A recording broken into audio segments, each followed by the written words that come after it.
Bon, fait que là, si je veux modifier mon cube, c'est la touche Tab pour rentrer en mode d'édition, en mode Edit.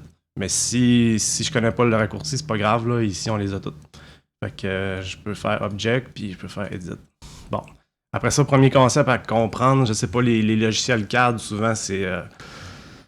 on voit pas les points, on fait juste dire je vais avoir une courbe à telle place, puis telle dimension, puis fait que tu sais, on sait pas trop ce qui se passe en arrière, là, mais quelque chose qui est vraiment important de comprendre avec Blender, c'est le fait qu'on travaille avec des points qui s'appellent vertex, ou des, en anglais des edges, ben des arêtes là, en français, je m'imagine, ou bien des faces. Fait que si je fais la touche G pour déplacer, ben ça déplace dans le fond 4 vertex. Si je déplace un edge, ben je déplace 2 vertex. Ainsi de suite. Fait que puis ça, le raccourci clavier, là, c'est vraiment très pratique là, pour changer de mode. C'est 1, 2, 3. 1, c'est les points. 2, c'est les arêtes. 3, c'est les faces. Puis ça, c'est sur les numéros qui sont en haut. Là. C'est pas sur le clavier, c'est pas sur le pavé numérique. Là. Bon, parce que le pavé numérique, lui, c'est pour les changements de vue. Si je veux avoir une vue orthographique de face, c'est 1, la touche 1. Après ça, si je veux changer de orthographique à perspective, c'est la touche 5. La touche 7, c'est pour être sur le dessus. Puis la touche 3, c'est sur le côté. Puis si je veux, ce qui peut être pratique des fois, c'est de pouvoir rotationner par des incréments, exemple de 15 degrés autour de la pièce. Fait que si... là, je suis en mode orthographique. Fait que si je touche, mettons, sur 6 ou 4, ben, je rotationne comme ça autour de la pièce. Si jamais ça... des fois, ça change automatiquement, ça revient en mode perspective. On a juste à retoucher sur 5, puis on en retombe en mode orthographique. Puis c'est la même chose avec 2 et 8 pour sur le dessus et sur le côté. Puis si je combine ça avec, mettons, contrôle, c'est comme si je me déplaçais de gauche à droite ou de haut en bas, toujours avec 4, 6, 8, 2. Là. C'est comme des flèches, gauche, droite, haut, bas. Puis là, si je veux retourner, exemple, je fais 1 puis je retourne en mode face. Fait que si jamais j'ai perdu le contrôle de ma vue, ben on peut retourner facilement dans un de ces modes-là. Bon.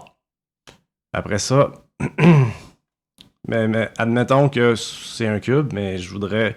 Bon, première chose à savoir, si je suis en mode objet et j'ajoute des objets, par exemple, OK, Shift A pour ajouter. Fait que là, en mesh, je peux ajouter soit un plan, c'est comme une feuille, on va dire, un cube, un cercle, etc. Ça, je vous les laisse explorer, mais juste pour vous donner un exemple, si jamais je veux ajouter un cylindre, par défaut, il va s'ajouter à la position du curseur. Ce curseur-là, c'est vraiment... c'est comme le point de référence de la scène. Là. C'est un concept que ça m'a pris quand même un certain temps à m'habituer, mais on finit que ça devient presque indispensable. Ça veut dire que si je veux ajouter ici, là, si je clique ici à gauche, je peux le changer de position. Puis je peux le changer de position aussi avec la touche N. Dans View, j'ai 3D curseur localisation. Fait que je pourrais juste comme tout en remettre à 0, puis il reviendra à 0. Si je veux le faire de façon plus rapide, on fait Shift S pour Snap. Ça, c'est une fonctionnalité que vous allez utiliser constamment si vous voulez faire de la précision.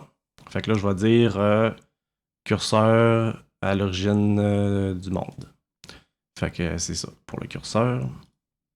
Fait que si je veux déplacer le cylindre juste en Y, je fais G, Y, puis je l'ai ici. Bon. Je vais supprimer le cube pour tout de suite. Juste pour vous montrer un peu comment ça se passe quand on crée un objet. Quand on crée un objet, premièrement, il y a une petite fenêtre ici qui apparaît.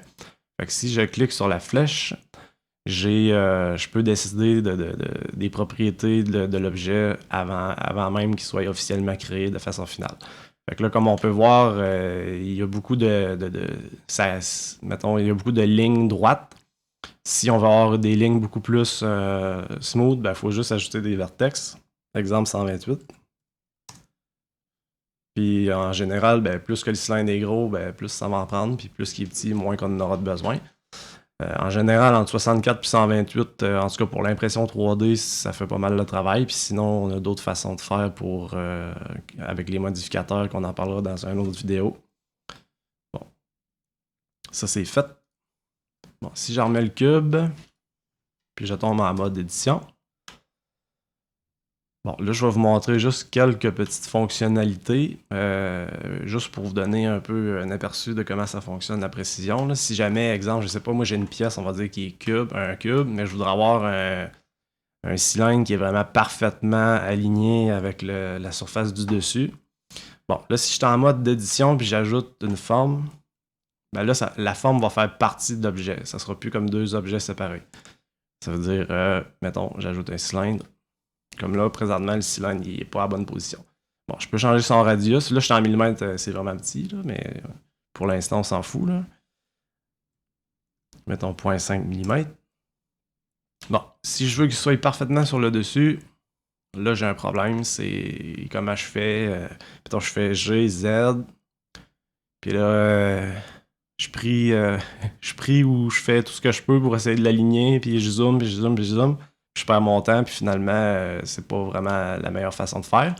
Fait que là, ça c'est vraiment là que ça introduit la notion pour snapper, moi, je m'en sers tout le temps. C'est vraiment très utile comme fonction. C'est ici. Le petit icône d'aimant. Puis ici, c'est le mode. Bon, moi, je le mets toujours, probablement, je le mets toujours à vertex parce que je trouve que c'est celui-là qui est le plus intuitif pour moi. Puis Snap Width, moi je marque tout le temps active. Ça veut dire que c'est le dernier point que je vais avoir sélectionné qui va servir, on va dire, de pivot ou de référence pour la distance de déplacement. Là, présentement, il n'est pas activé. Fait que si je veux vraiment snapper puis l'activer, il faut que je clique ici. Mais là, ça vient un peu tannant parce que là, il va toujours être activé même si j'en ai pas de besoin. Fait que moi, je le désactive toujours. Mais ce que je fais, c'est que, OK, premièrement, pour sélectionner... Pour tout sélectionner, si je sélectionne ça ici, je peux juste déplacer le point ici. Fait que là, si je veux sélectionner l'objet, tout l'objet, mettons ça serait A pour tout sélectionner. Désolé, c'est mon chien qui se promène dans la maison, ça fait un peu de bruit. Fait que si je fais A, là on voit que ça sélectionne tout, puis c'est pas ça que je veux. Si je refais double-clic sur le A, ça sélectionne plus rien. Mais là, si je veux juste sélectionner...